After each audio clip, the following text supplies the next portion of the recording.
করব। 3 বছর পার হয়ে গেছে, আজ পর্যন্ত কেউ এই চ্যালেঞ্জের মোকাবেলা করে নাই।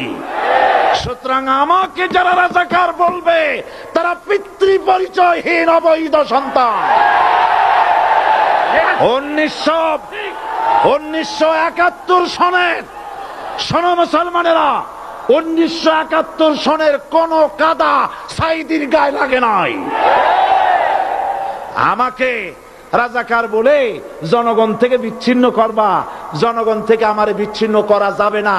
কারণ এই জনগণ আমার জন্য আসে না, এই জনগণ আসে আল্লাহর কোরআনের জন্য।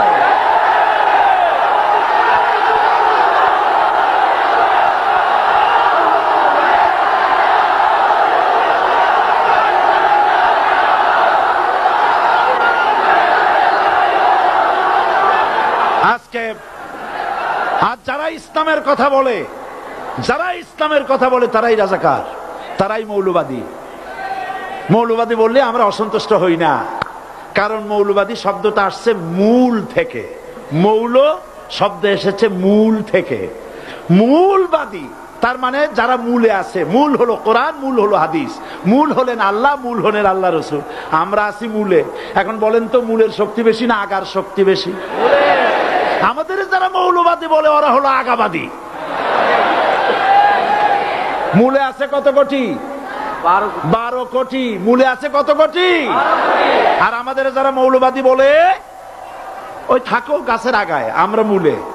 লাভালাভি বেশি করবা না, 12 কোটিতে গাছের গোড়া আসতে নানা দেবে, মামু বাড়ি দিল্লি গিয়ে পড়বা, বাংলার জমিনে জায়গা হবে না।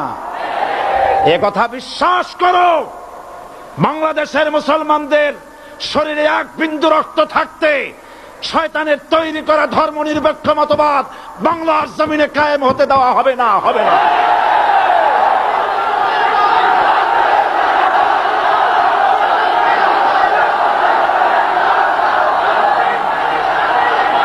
রাসূল করিম সাল্লাল্লাহু আলাইহি ওয়াসাল্লাম কোরআন প্রতিষ্ঠার জন্য আন্দোলন করেছিলেন। আয়াতুল কুরসি আমাদের সে কথাই শিখেছে।